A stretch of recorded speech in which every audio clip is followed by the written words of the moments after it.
merah dan hijau sebab ada alasannya tersendiri. Apakah alasannya tersendiri? Okey, sebab fungsi sabun ini ialah untuk membersihkan badan muka, untuk menyegarkan badan muka, untuk melicinkan kulit badan muka, maka kita letak dua bahan utama. Apakah bahan utama yang kita letak di dalam sabun ini? Yang boleh berfungsi sebagai semi exfoliating tetapi mild, tidak letak pada kulit nanti kulit jadi merah-merah, tidak. Kita letak yang hijau ini serbuk Moroccan clay. Serbuk Moroccan clay, tanah liat Morocco, tapi dalam bentuk serbuk. Kita letak dalam ini, ya, selain daripada 8 ramuan yang saya sebut tadi. Selain daripada 14 ramuan termasuk minyak kelapa yang sudah sedia ada dalam base sabun yang ada di pasaran yang kita dapatkan itu.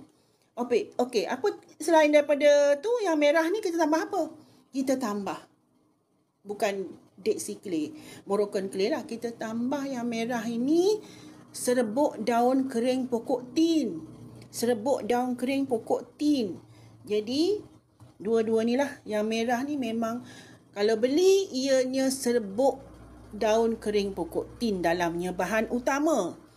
Yang hijau ini ada serbuk Moroccan Clay. Kalau tak ada di pasaran vendor kita serbuk Moroccan Clay, kita guna serbuk Dead Sea Clay. Fungsinya untuk membersihkan kulit lah, menghilang atau daki-daki pada kulit itu, ya. Jadi mungkin tuan-puan tanya harga pula. Harga berapa? Ya, berat, ikut berat. 110 gram RM17 satu buku.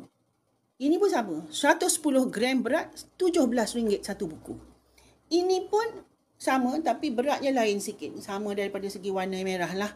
Ya, yang ada serbuk daun kering pokok tin dalamnya. Dia 95 gram RM16. Boleh tengok di beg kuning. Boleh ada pilihan di situ. Letak aja, klik je mana yang nak. 110 gram ke, merah ke, 110 gram hijau ke. Dan yang ini kecil. Ini memang ada serbuk Moroccan Clay dalamnya. Tapi 2 pieces saja kita ada. 2 buku saja kita ada. 2 buku kecil. Kenapa 2 buku kecil ni? Nak buat apa dengan 2 buku kecil? Well, takut-takutlah yang nak jadikan cenderamata door gifts yang harga RM16 terlalulah sedikit costly, agak mahal sikit. Nak bagi pada 100, 200 orang agak mahal sikit. Jadi boleh